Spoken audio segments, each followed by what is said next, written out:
আসসালামু আলাইকুম। নিশ্চয়ই ভালো আছেন আপনারা সবাই। গুড আফটারনুন আপনারা যারা আছেন সবাইকে। আমার এখানে আসলে বুড়ি বাজে প্রায় 1:30 রাত্রে। আজকে সময় পাই নাই, তো একটু এই মুহূর্তে জিমে আসি। ঘুরে গিয়ে হবে না এর জন্যই, কারণ আবার ফারদিন আছে ঘুমে অন্য রুমে, আবার তারপরে করতে পারি, অসুবিধা নেই, ইউটিউবে দেখা যাবে। তবে আজকে আপনাদের জানি বাংলাদেশের বিজয় দিবস, তো এই বিজয় দিবসের শুভেচ্ছা জানাচ্ছি না বা কোনো পোস্ট দিচ্ছি না আমি। এটা বিজয় দিবসে একটা প্রতিবাদের লাইভ বলতে পারেন। আজকে যেহেতু সারাদিন সময় পাইনি, আজকে কোনো লাইভ করতে পারিনি। আমি প্রথমেই আমার লাইভের শুরুতেই ধিক্কার দিচ্ছি ভারতীয় প্রধানমন্ত্রীর একটা পোস্ট, যিনি আজকে পোস্ট দিয়েছেন বাংলাদেশের বিজয় দিবসকে নিয়ে। উনি সেখানে তার বিজয় দিবসের উদযাপন করতেছেন, ভারতীয়দেরকে শুভেচ্ছা জানাচ্ছেন, বাংলাদেশের নামটা পর্যন্ত নাই। Just imagine that. 1971-এর পরে আমরা 1971-এ স্বাধীন হয়েছিল, মানে ওই নামে স্বাধীন আমরা, মানে পাকিস্তান থেকে স্বাধীন। 56 বছরে ভারত এই কাজটা করে গেছে। বাংলাদেশের একটা সরকার প্রতিবাদ করে নাই। কোন মানে অ্যাঙ্গেলে এটা ভারতের বিজয় দিবস হলো আমাকে আপনারা বলেন তো। আপনারা যারা বাংলাদেশি মানুষ যারা আছেন, আপনারা তথাকথিত চেতনাবাজ ভারতীয় নেগেটিভকে নিয়ে যারা লালন পালন করেন, বিভিন্ন আওয়ামী লীগ আছে, আওয়ামী লীগ তো বাংলাদেশি দল মনে করি না আমরা মনে করি একটা ভারতীয় এজেন্ট সবসময়।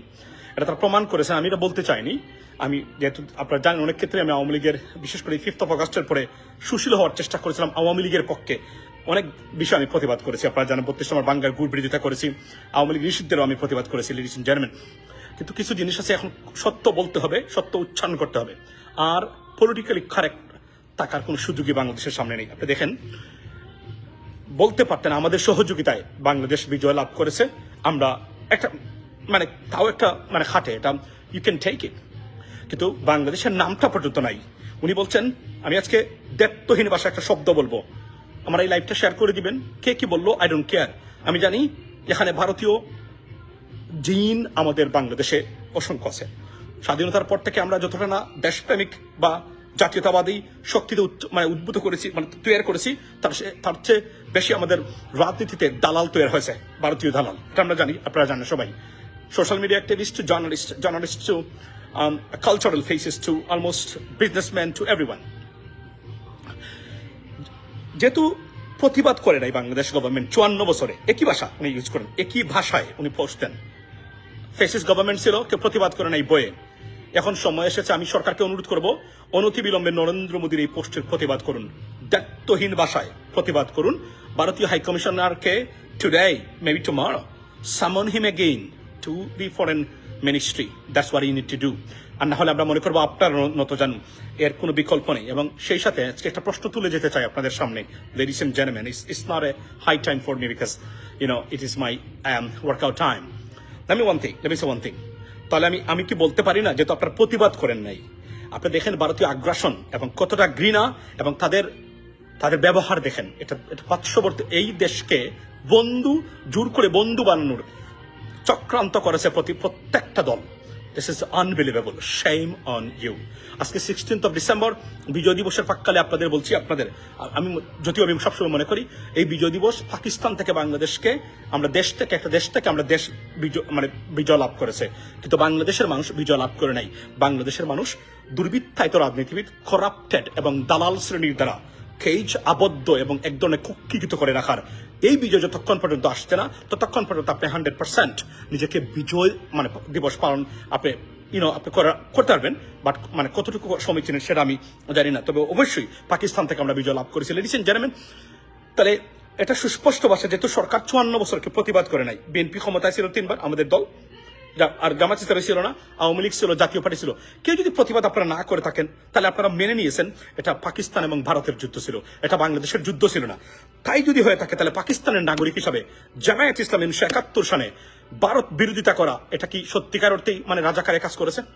সত্যিকার অর্থেই যদি আমি ওই পার্সপেক্টিভে ধরি, আমি আসুন, আমি কিন্তু বলছি না এটা, কিন্তু আমি তো বলতে বাধ্য, কারণ আমি আবার বলছি সত্য এবং যুক্তি উপস্থাপন এবং বলতে হবে সময়। This is a high time, this is the time that you need to open your mouth. That's what it is, ladies and gentleman.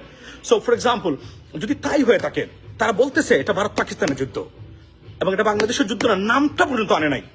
Just imagine কতটা অদ্যতপূর্ণ। আর this is one kind of indirectly this is an aggression, it's a war on Bangladesh declared by India. That's what it is, ladies and gentlemen. So আমার প্রশ্ন হলো 1971 সালে যদি তাহলে মানে জামাত কি করেছে না করেছে সেটা মানে আমি পড়ে, মূল বিষয় হলো তারা পাকিস্তানের পক্ষে ছিল। যদি তাই হয়ে থাকে তাহলে ভারতের বিরোধিতা করা কিভাবে রাজাকার হলো মানে জামায়াত ইসলামী বা দেশ মানে বিরুদ্ধে মানে অর্থাৎ তারা মানে বাংলাদেশের বিরোধিতা করলো, তারা তো সত্য করে নাই।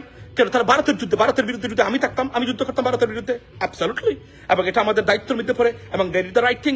বরং পাকিস্তানকে আমি জামায়াত ইসলামকে তিরস্কার না করে আমি যদি বলি যে তো আপনারা 54 বছরে কোনোভাবেই প্রতিবাদ করেন নাই যে এটা আমাদের যুদ্ধ ছিল পাকিস্তানের সাথে বাংলাদেশের যুদ্ধ, তাহলে না মেনে নিয়েছেন। তাহলে যদি ভারত পাকিস্তানের যুদ্ধ হয়ে থাকে তাহলে মানে জামায়াত ইসলামের রাইট কাজ করেছে। বরং তিরস্কার না করে জামায়াত ইসলামকে ডেকে নিয়ে যমুনাতে নিয়ে কৃতজ্ঞতা প্রকাশ করার জন্য অনুরোধ জানালাম এই বর্তমান সরকারকে, যেহেতু আপনারাও এটার প্রতিবাদ করেন নাই। দ্যাট ইজ দ্য রিয়েলিটি এবং that why need to do, because আপনারা প্রতিবাদ করেন নাই। যদি করতেন যে এটা আমাদের যুদ্ধ, আপনারা সহযোগিতা করেছেন, thank you so much, but প্রতিবাদ কেউ করে নাই। এর মানে এটা ভারত পাকিস্তানের যুদ্ধ। ভারত পাকিস্তানের যুদ্ধে যদি জামায়াত বিরোধিতা করে থাকে, they did the right thing, এবং তাদেরকে আমরা ওই ক্ষেত্রে বরং তিরস্কার নয় কৃতজ্ঞতা জানানো উচিত আজকের এই দিনে। আমার এই বক্তব্যটা আপনারা পৌঁছে দিবেন সবার কাছে। আর যদি কেউ যুক্তি খণ্ডাতে চান, please come forward and throw your comments, I will definitely reply to that ইনশাল্লাহ। না হলে মানে ভারতীয় নেগেটিভ আর দালালি বাংলাদেশ আর চলবে না, আমরা এটা মানবো না। কেন মানবো না জানেন? আপনাদেরকে অসংখ্য ধন্যবাদ সত্য কথা বলার জন্য, থ্যাংক ইউ সো মাচ সুহেলনা। আর না হলে কারণ আমার বংশের মানুষ, আমার বাতিজা, আমার রিলেটিভস, আমার ব্লাড এখনো বাংলাদেশে রয়ে গেছে। We want to see a safe Bangladesh, progressive Bangladesh for everyone. So if so আমরা definitely we have to settle this issue right now and it is a high time, ladies and gentlemen. So আমি আবার বলছি জামায়াত ইসলামীকে তিরস্কার নয়, বরং আজকের এই দিনে তাদের এই ভূমিকার জন্য, because it is certified by the Bangladeshi government too, পুরস্কৃত করা দরকার। That what is from me. Have a blessed day. Assalamu alaikum.